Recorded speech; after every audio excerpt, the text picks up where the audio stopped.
வணக்கம். This is Rajesh Sathya. Thinking fast and slow அப்படிங்கிற புஸ்தகத்தை பற்றி உங்களுக்கு சென்ற காணொளியில் விளக்கினேன். அது எவ்வளவு தூரம் நம் வாழ்க்கையில் பயன் தரும் என்பதை விளக்குவதற்காக அதை பற்றி ஒரு முன்னுரை அதெல்லாம் கொடுத்தேன். அதில் வந்து 2 சிஸ்டம் இருக்குது. System 1, system 2. சிஸ்டம் 1ங்கிறது உங்களுக்கு மென்டல் ஷார்ட்கட்ஸ் யூஸ் பண்ணி டக்குன்னு குயிக்காக சப்கான்ஷியஸ் லெவலில் டெசிஷன் எடுக்கிறது. அதே சிஸ்டம் 2ங்கிறது எல்லாவற்றையும் சீர்தூக்கி அலசி ஆராய்ந்து நாம் வந்து செய்கிற முக்கியமாக எடுக்கிற முடிவுகள் தான் சிஸ்டம் 2.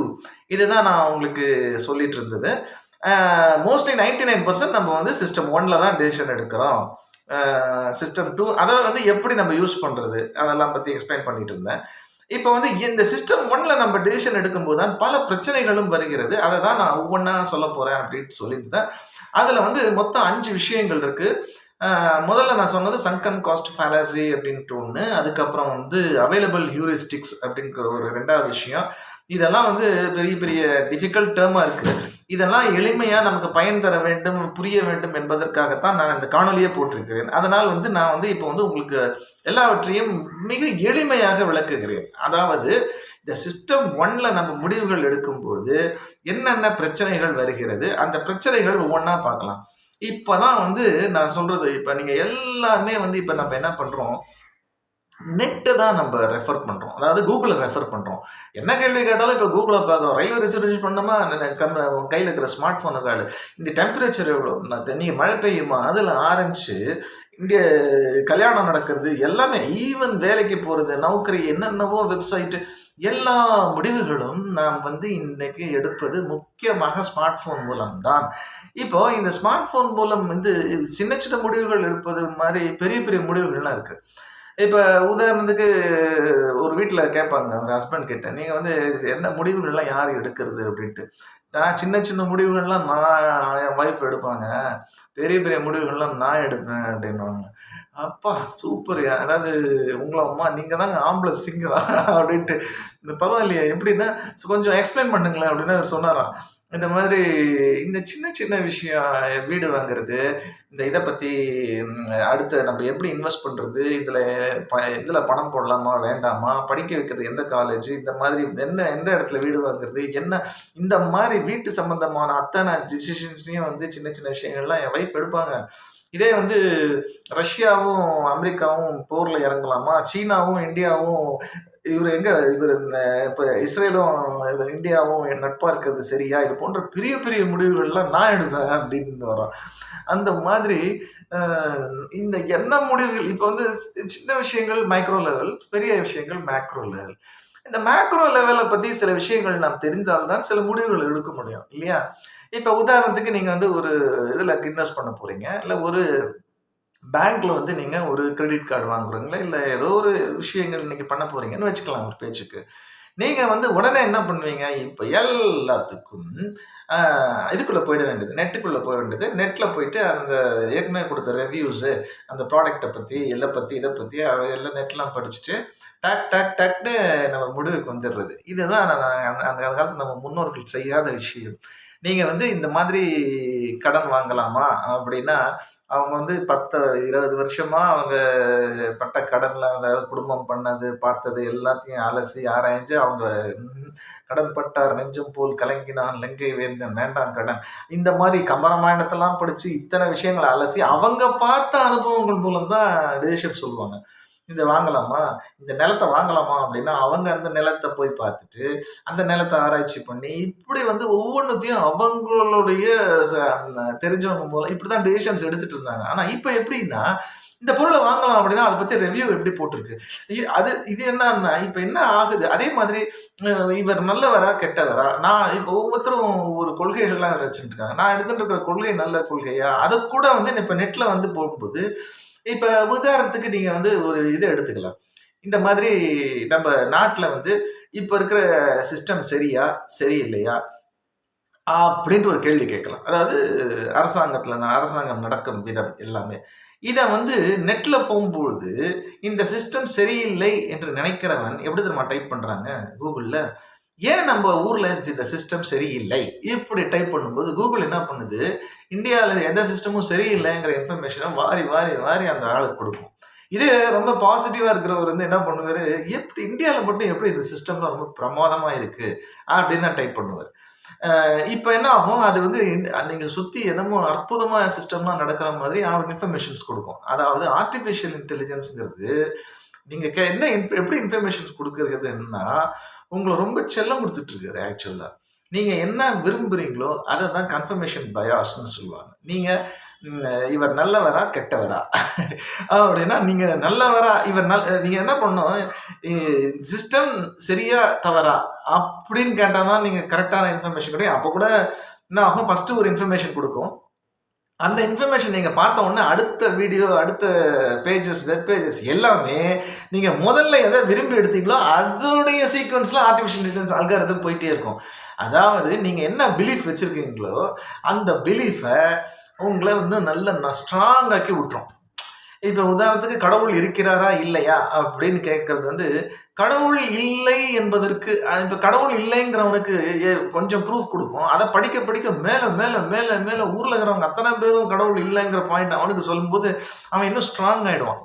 இதே ஆஸ்திகர் என்ன பண்ணுவாங்க, அந்த கடவுளுடைய மகிமையெல்லாம் எடுத்து கொடுக்கும். ஒண்ணு கொடுக்க முன்னா இவன் 10 கொடுக்கும். அதுக்கு இவன் இன்னும் ஸ்ட்ராங் ஆயிட்டு இருப்பான். இப்படி என்ன ஆகுது, எந்த குரூப் வந்து இதெல்லாம் அதை இன்னும் ஸ்ட்ராங் ஆகிறதுக்கு தான் கன்ஃபர்மேஷன் பயாஸ். நமக்கு தெரிஞ்ச இன்ஃபர்மேஷனை வச்சுக்கிட்டு இப்படித்தான் அப்படின்னு முடிவு கட்டி இது பண்றது.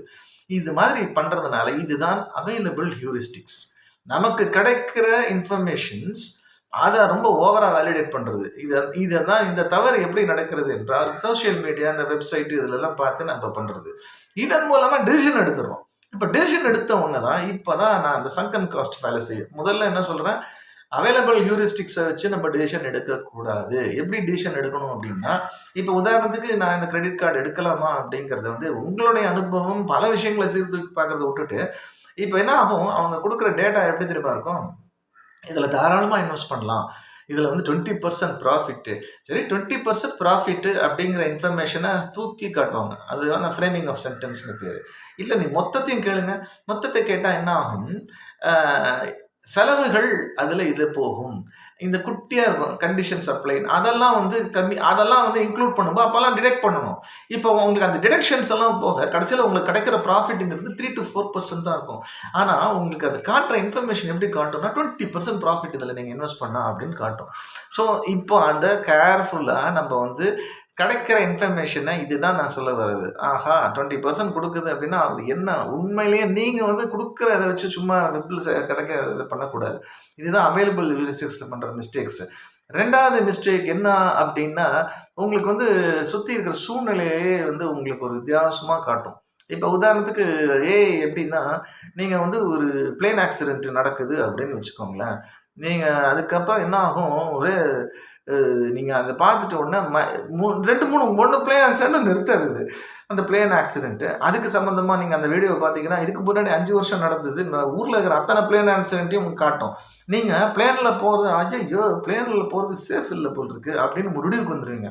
அதே மாதிரி நீங்க இந்த இதெல்லாம் எடுத்து பாருங்களேன். இப்போ வந்து தவறான விஷயங்கள் நடக்கிறது, கிரைம்லாம் நடக்குதுன்னா, அது பாட்டுக்கு காட்டுற கிரைமை பார்க்க பார்க்க அங்கேருந்து இந்தியாவில் எல்லா கிரைமையும் வரிசையா நீங்க கிரைம் பார்க்குறீங்கன்னு தெரிஞ்சோன்னா வெறும் கிரைமா காட்டிக்கிட்டே இருக்கும். அப்ப என்ன முடிவுக்கு வருவீங்க, இந்தியாவில் சுத்தம் நம்மளை சுத்தி குற்றங்கள் தான் நடந்துகிட்டு இருக்கு, எவனுமே நல்லவன் இல்லை.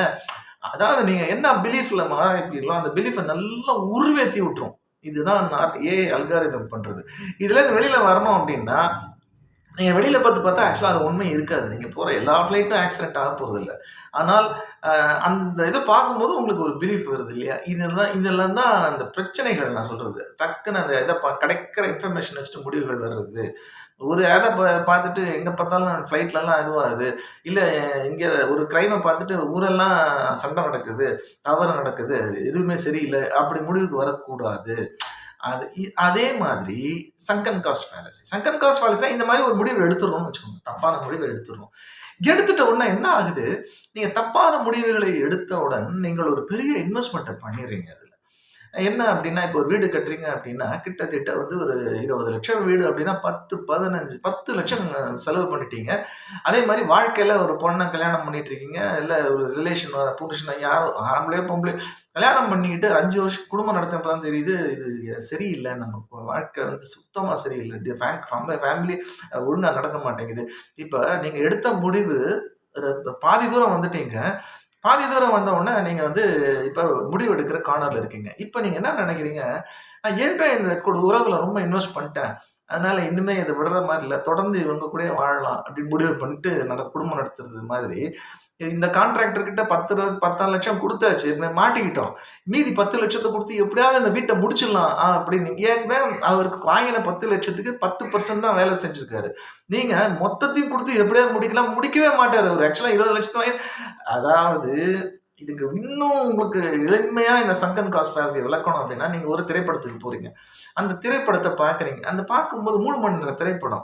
1 மணி நேரத்திலேயே தெரிஞ்சிடுது. அது ஒரு குப்பை அப்படின்னு நல்லா தெரிஞ்சிடுது. நீங்க ரூ. 1000 செலவு பண்ணிட்டு போய் உட்கார்ந்துருக்கிறீங்க. ஆஹா! இது பெரிய டைரக்டர் படம்டா இது. இது என்னென்னமோ காட்ட போறாங்க. இதெல்லாம் பார்த்தா கடைசியில பாதியிலே தெரிஞ்சுது. இப்போ என்ன ஆகுது? என்ன பெரிய நம்பிக்கையில ரூ. 2000 குடுத்துட்டு நீங்க 3 மணி நேரம் செலவு பண்றதுக்கு வந்து உட்கார்ந்துருக்கீங்க. பாதியில தெரியுது அந்த படம் குப்பைன்ட்டு. இப்ப நான் என்ன சொல்றேன், இந்த படம் தெரிஞ்சு போச்சு. எழுந்து வந்துருங்க தியேட்டர விட்டு. என்னது எழுந்து வந்துடுறதா? ரூ. 2000 குடுத்துருக்கேங்க. இதே தான் ரெஸ்டாரண்ட்ல வந்து ஒரு ரூ. 1000 குடுத்துட்டு வாங்கின பொருள அது மட்டமான பொருள். இது நாளைக்கு நமக்கு உடம்புக்கு பெரிய கெடுதல் வரப்போகுது. இன்டைஜஷன் ப்ராப்ளம் வரப்போகுதுன்னு தெரிஞ்சா கூட, ஐய்யயோ! ஒரு ரூ. 1000 குடுத்து வாங்கிட்டேன். அதனால மிச்சம் வைக்காம ஃபுல்லா சாப்பிட்டுறலாம். அப்படி இது என்ன இப்ப என்ன ஆகுது? நீங்க பாதி தூரம் வந்துட்டு இது மோசம்னு தெரிஞ்சும், அந்த போட்ட பணம் வேஸ்ட் ஆயிடக்கூடாதுன்ட்டு மீதி பாதிய சாப்பிடுறீங்க பார்த்தீங்களா? அதுதான் டேஞ்சர். சங்கன் காஸ்ட் ஃபேலசி என்றால், இதுவரைக்கும் நடந்த தவற வந்து சீர்தூக்கி பார்த்து சரி பண்ணாம, நீங்க இவ்வளோ இன்வெஸ்ட் பண்ணிட்டோம். இதுலேருந்து வெளியில வரக்கூடாது, முடிச்சிடணும் அப்படின்னு நினைக்கிறேன். இங்க தான் நம்ம செய்யற லாஜிக்கல் மிஸ்டேக் டிசிஷன்ல. நான் என்ன சொல்றேன், நீங்க எழுந்து வந்துடணும். ஏன்னா அட்லீஸ்ட் உங்களுக்கு டைமாவது மிஞ்சும். நீங்க 10 லட்சத்தோட அந்த கான்ட்ராக்ட முடிச்சுக்கிட்டீங்கன்னா, அட்லீஸ்ட் அடுத்த 10 லட்சத்துக்காவது வேற ஒரு கான்ட்ராக்டர வச்சு வேலைய முடிக்கலாம். நீங்க இதுவரைக்கும் நடந்ததுன்னா தொடர்ந்து பண்ணக்கூடாது. சரியில்லைன்னு பாதியில நீங்க ரிவ்யூ பண்ணீங்கன்னா தொடரக்கூடாது. அதே மாதிரி இது இன்வெஸ்ட் பண்ணிட்டோம், அதனால வாழ்ந்து தான் ஆகணும் அப்படின்ட்டு தொடர்ச்சியா போறத விட்டு, நீங்க உறவுகள யோசிக்க வேண்டியது தான். வேற வழி கிடையாது. இதுதான் நான் சொல்றது. நீங்க டிசிஷன்ஸ் எடுத்துட்டு பாதி தூரம் வந்து சரியில்லை என்று தெரிந்தவன் ஏற்கனவே இன்வெஸ்ட் பண்ணிட்டோம். அது அத எப்படியாவது திரும்ப மீட்டு எடுக்கணும். இல்ல அதுக்காக நான் இன்னும் தொடர்ந்து பண்ண போறேன்னு மேல மேல மேல இது விசிஷியஸ் சைக்கிள்ன்னு சொல்லுவாங்க. அது மாட்டிக்கிட்டு அதுல இருக்கிறது வந்து உங்களுக்கு பெரிய நஷ்டத்தை கொடுக்கும் பின்னாடி. இந்த இடத்துல டக்குன்னு வெளியில வரணும். அந்த வெளியில வரணுங்கிற கெப்பாசிட்டி வந்து எப்பன்னா, இதுதான் நான் வந்து இந்த டிசிஷன்ல எடுத்த டிசிஷன் சரியில்லை. இதுவரைக்கும் இவ்வளோ நஷ்டம் ஆயிருக்கு. இதெல்லாம் வந்து இதை எப்படி இத தான் வாழ்க்கையில பயன்படுத்துறது. இந்த புத்தகத்துல நான் சொன்ன சங்கன் காஸ்ட் ஃபேலஸியும், அவைலபிள் ஹியூரிஸ்டிக்ஸும் நெறைய இன்ஃபர்மேஷன்ஸ தெரிஞ்சுக்கிட்டு, சும்மா ரிவ்யூலாம் இப்ப ஃபேக்கப்ல அவங்களே போடுறாங்க. அதெல்லாம் பார்க்காம, நீங்களா அந்த ப்ராடக்ட் சரியான்னு பார்த்துட்டு வாங்கி இறங்கிட்டு, அதுக்கப்புறம் வந்து ஈவன் அது பாதி தூரத்துல வந்து அந்த ப்ராடக்ட் சரியில்ல, இல்ல அந்த உறவு சரியில்ல, இந்த மனிதர் வேலை சரியில்ல, எது சரியில்லை என்று கண்டுபிடித்தாலும், உடனே டக்குன்னு அத விட்டு வெளியில வரணும். அதுல ஏற்கனவே இவ்வளவு போட்டோம்னு தொடர்ந்து மேல மேல போடுறது தான் எல்லாரும் பண்றது. அது பண்ணக்கூடாது. நல்லா நீங்க கவனிச்சு பாருங்க. சில பேர் வாங்கிட்டோமே, பணம் எக்கச்சக்கமா குடுத்து வாங்கிட்டோமேன்ட்டு, தவறான உணவ எடுத்து எடுத்து சாப்பிட்டுட்டு இருப்பாங்க. முதல்ல நிறுத்துங்க. அதுக்கப்புறம் பெரிய மெடிசின் எக்ஸ்பென்ஸ் அதெல்லாம் போயிட்டு இருக்கும். அதாவது நீங்க வந்து அடுத்த லாஸ குறைக்கணும் அப்படின்னா, இதுவரைக்கும் அந்த லாஸ டக்குன்னு நிறுத்தணும். அத கன்டின்யூ பண்ணக்கூடாது. இததான் சங்கன் காஸ்ட் ஃபேலசியில் நான் சொல்லும் மிக முக்கியமான விஷயம். இது 2வது பகுதி. இதற்கு அப்புறம் தொடர்ந்து இன்னும் நெறைய விஷயங்கள் இருக்கு. ஆங்கரேஜ்ன்னு ஒண்ணு இருக்கு. அதுக்கப்புறம் நான் உங்ககிட்ட எக்ஸ்பிளைன் பண்ணிக்கிட்டே போயிருந்தேன் இல்லையா? அ பயாசஸ் மத்த டைப் ஆஃப் பயாசஸ் என்டோமென்ட் எஃபெக்ட்னு ஒண்ணு இருக்கு. என்டோமென்ட் எஃபெக்ட் அப்படின்னா, நம்ம வச்சுட்டு இருக்கிற பொருளுக்கு வந்து நம்ம மதிப்பு எக்கச்சக்கமா வச்சுட்டுருப்போம். நீங்க ஆனா அந்த வாங்க வர்றவருக்கு வந்து அது ஒண்ணுமே புரியாது. ஏன்னா நம்ம ஒரு எமோஷனல் அட்டாச்மெண்ட் வச்சுட்டுருப்போம். நீங்க ஒரு வீடு வச்சுட்டுருக்கீங்கன்னு வச்சுக்கோங்களேன், இல்ல எதுவா இருக்கட்டும். அது இதெல்லாம் விற்கவே எனக்கு மனசே வராது. இதோட வேல்யூ எவ்வளோன்னு கேட்பாங்க. கேட்டா, சார் ஒரு இதெல்லாம் 50 லட்சம் குடுத்தா கூட குடுக்கும். அவ்வளோ நல்ல இடம் சார். அருமை அப்படின்னு நீங்க சொல்லுவீங்க. ஆனா வாங்க போறவன் முதல்ல அவன் ஆங்கிள்ல பார்க்கும்போது அவனுக்கு உங்க ஊரோ, உங்க சூழ்நிலையோ, அவனுடைய ரெக்கமெண்ட் வேற. அவன் என்ன சொல்லுவான், எடுக்கல 20 லட்சத்துக்கு மேல இதுல என்ன இருக்கு குடுக்கறதுக்கு அப்படின்னுவான். அடடா! என் கார் வந்து இவ்வளோதானா? இல்ல என் வீடு இவ்வளோதானா? நீங்க சொல்லுவீங்க. ஏன்னா, நீங்க அதுல என்டோன்மென்ட் இதுதான் என்டோன்மென்ட். இந்த மாதிரி ஆங்கரேஜ், என்டோன்மென்ட் எஃபெக்ட் இதன் மூலமாக நம்ம எப்படி நஷ்டம் அடைகிறோம்? இதிலேருந்து எப்படி நம்ம தற்காத்துக் கொள்வது? இதெல்லாம் பற்றி அடுத்த பாகத்துல பார்க்கலாம். இந்த பாகம் உங்களுக்கு கொஞ்சம் உபயோகமா இருந்தது என்று நினைக்கிறேன். அ த நீங்க வந்து தொடர்ந்து பாருங்க. ஓகேயா? இது நல்லா இருக்கணும். நல்லா ஏன்னா நான் செகண்ட் காஸ்ட் ஃபேலசி மாரி தான். தொடர்ந்து பார்க்கணும் நீங்க. இது வரைக்கும் நல்லா இருந்தா தானே நீங்க அடுத்தது பார்ப்பீங்க. அதனால நீங்க சப்ஸ்கிரைப் பண்ணுங்க, லைக் பண்ணுங்க. தொடர்ந்து பாருங்க. அடுத்த இதுல நம்ம மீட் பண்ணுவோம். இதே திங்க் ஃபாஸ்ட் அண்ட் ஸ்லோ இந்த புத்தகத்த பத்தியும், நம் வாழ்க்கையில் எடுக்க வேண்டிய முடிவுகள் பற்றியும் நம்ம தொடர்ந்து பேசுவோம். மிக்க நன்றி.